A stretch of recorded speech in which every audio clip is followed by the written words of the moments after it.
بسم اللہ الرحمن الرحیم۔ حدیث نمبر 1۔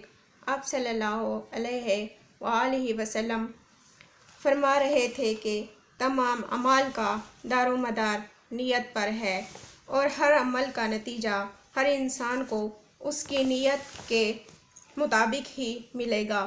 پس جس کی ہجرت ترک وطن دولت دنیا حاصل کرنے کے لیے ہو یا کسی عورت سے شادی کی غرض سے ہو، پس اس کی ہجرت انہی چیزوں کے لیے ہوگی جن کے حاصل کرنے کی نیت سے اس نے ہجرت کی ہے۔ حدیث نمبر 2۔ ایک شخص حارث بن ہشام نامی نے حضرت صلی اللہ علیہ وآلہ وسلم سے سوال کیا تھا کہ حضور، آپ پر وحی کیسے نازل ہوئی؟ آپ صلی اللہ علیہ وآلہ وسلم نے فرمایا کہ وحی نازل ہوتے وقت کبھی مجھ کو گھنٹی کی سی آواز محسوس ہوتی ہے، اور وحی کی یہ کیفیت مجھ پر بہت شاق گزرتی ہے۔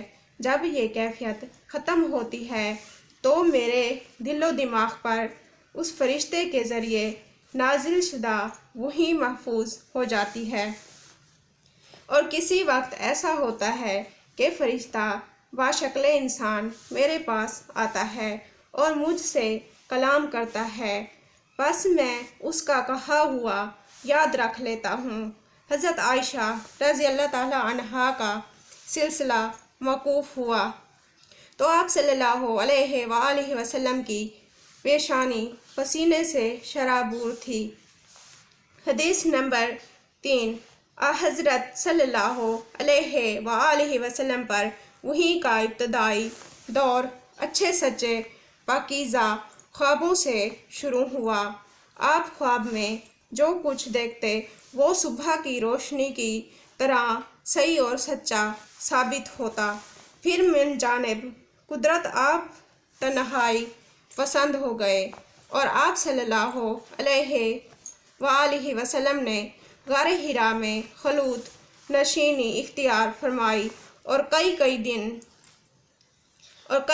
دن اور رات وہاں مسلسل عبادات اور یا الہی ذکر و فکر میں مشغول رہتے، جب تک گھر آنے کو دل نہ چاہتا۔ توشہ ہمراہ لیے ہوئے وہاں رہتے۔ توشہ ختم ہونے پر ہی اہلیہ محترمہ حضرت خدیجہ رضی اللہ تعالی عنہا کے پاس تشریف لاتے اور کوئی توشہ ہمراہ لے کر پھر وہاں جا کر خلوت گزین ہو جاتے۔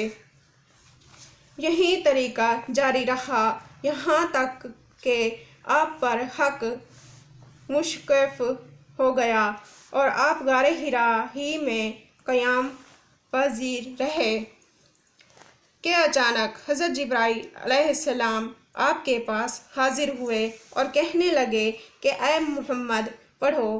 آپ فرماتے ہیں کہ میں نے کہا ہے میں پڑھا نہیں ہوں۔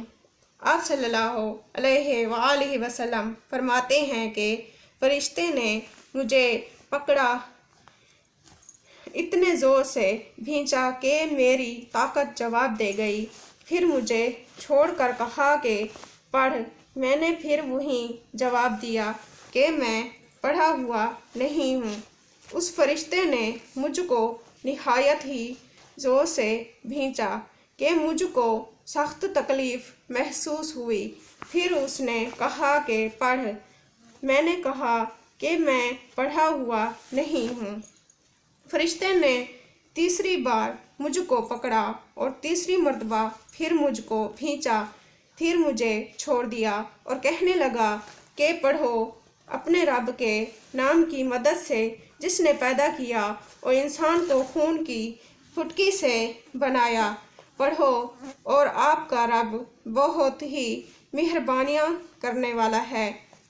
پس یہی آیتیں آپ حضرت جبرائیل علیہ السلام سے سن کر اس حال میں غار حرا سے واپس ہوئے کہ آپ کا دل اس انوکھے واقعے سے کانپ رہا تھا۔